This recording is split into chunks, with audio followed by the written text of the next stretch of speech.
You were such a part of that song.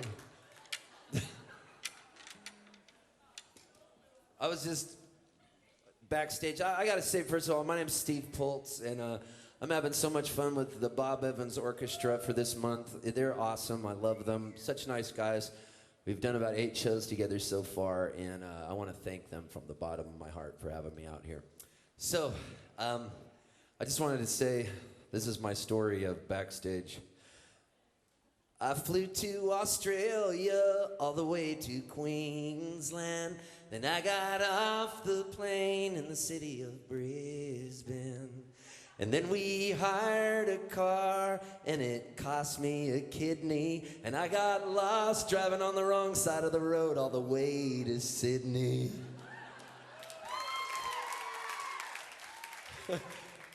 And then I kissed a man, but I still felt hetero. Now I'm standing on stage singing my songs at the Metro. I hope I sell some CDs and I make a little bit of cash so I can buy me a razor and shave off this mustache.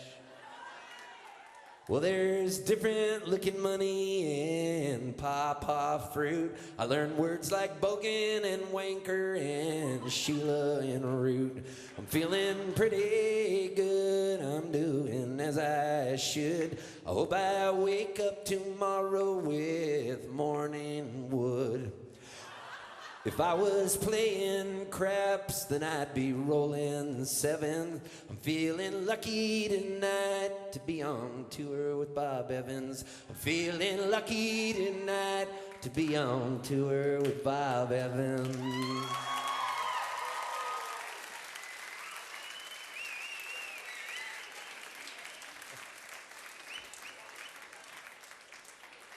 Oh, man. This is the exact show I needed tonight. I went down the road to the sushi train, and I was sitting there all alone, and for some reason I was filled with this sense of ennui, and I got really depressed. And I was watching the sushi go around in circles, and I got that sense of homesickness, because I've been on the road for the whole year. Like, I was up in Canada, and I don't know that when you get that sense of sadness and it just hits you deep in your heart, and I was like, the sushi guy and the girl, they're making all this stuff, and they're like, irashimasu, every time somebody walks in. I'm sitting there, my eyes were filling up with tears. I was feeling so homesick. Then I came here and I remembered, wait, this is what I do for a living. I forgot. Which reminds me of the time I was in San Diego and I was really homesick. And even though I was home, I was homesick. That's the worst kind of homesick you can have. And you think, where's my home in the world? So I went into this coffee house to see this girl that I knew, and she was a songwriter. Her name was Jewel. So I go in to see Jewel, and she's in the coffee house, and I said, hey, Jewel, do you want to go down to Mexico and write some songs and go surfing? And she says, yeah, I'd love to. So we get in my car, and I had an Isuzu Trooper at the time, and I was living in San Diego, so we crossed the Mexican border, and when you do that, you're in Baja California. You're right on the Pacific Ocean, and we drive as far as we can down. Now, I had gone to college in Guadalajara, Mexico, so my Spanish was pretty good. But as I'm driving, I realize I'm lost. And since I'm a male, I'm genetically disposed to not stop and ask for directions. So I just keep driving. And she says to me, do you know where you're going? I said, I know where I'm going. So I end up on this dirt road. Now, we were going to go down there ostensibly to go surfing, but eventually the road curves over to the Gulf of California, and there's no surf in the Gulf of California. So we go in, and we go down a dirt road, and it says, peligro, keep out, and there's a skull and crossbones. We're driving down the road, and I realize this is where they fly illegal drugs in. So I keep going, being that I'm Catholic, I'm drawn to danger. So there's a hotel or a motel up on the hill, and it looks like the Bates Motel, but the Mexican version of the Bates Motel, and it looks haunted. I walk up to the front desk, nobody's there. I bang on the front door, some bats come flying out, so I kick open the door to one of the rooms, and we fall asleep in bed. When we wake up in the morning, I realize we're in paradise. It's a place called Bahia de San Luis Gonzaga. You can Google it.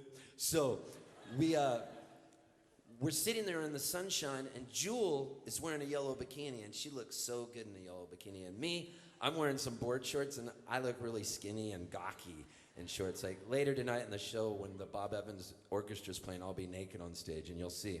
But just kidding. So Jewel's sitting on the beach, and the Mexican federales walk up, and they go, would you guys like to go whale watching? And she says, Sure.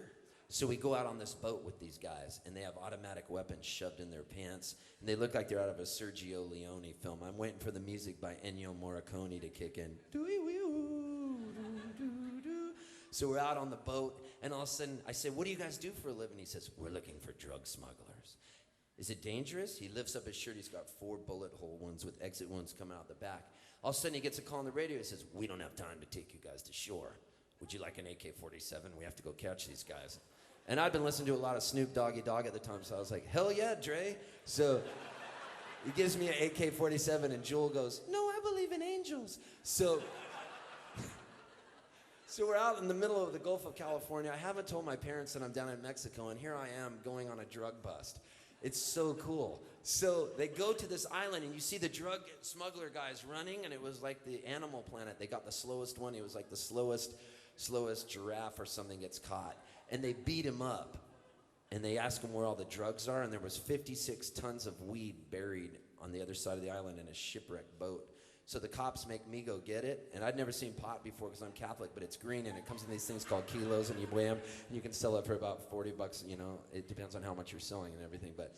So the cops have me carry it. I carry it on the boat the whole way. I'm singing that Alanis Morissette song. I'm going, isn't it ironic? The boat starts filling up with water. They get all the prisoners in the boat. We're going across the water, and I say to the cops, this is crazy. What are you guys going to do? He goes, this is the largest drug bust we've had in years. We're going to have a party.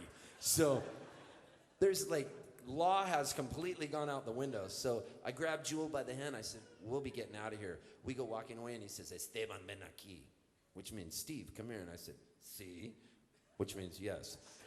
And then he says, why don't you take some? And I said, of the pot in Mexico? This is like a Leonardo DiCaprio movie waiting to happen. And I end up in jail. And he goes, opens up a switchblade. It's glistening in the sunlight. It's like the treasures of Sierra Madre. And he goes, I said, take some, ese. And I was scared. My hands were shaking. So I stick my hands in. I'm trying to figure out what's less than an ounce. And he goes, take a whole kilo. So I take a brick. He goes, take another one. So I'm loaded up. It's like I'm on some crazy game show, like who can score more weed. So I go walking away, and he says, Esteban, ven aquí otra vez, which means, Steve, come over here once again. So then he says, let's take a picture. So we all take a picture, and these pictures are on my MySpace page. Me, Jewel, guns, a black Suburban filled with 56 tons of weed, Mexican cops. So I gave the bricks of weed to the cook, an 80-year-old woman who was making a big vat of spaghetti sauce. And just then, the campers from Salt Lake City, Utah, Mormon youth group, came down for the spaghetti feed.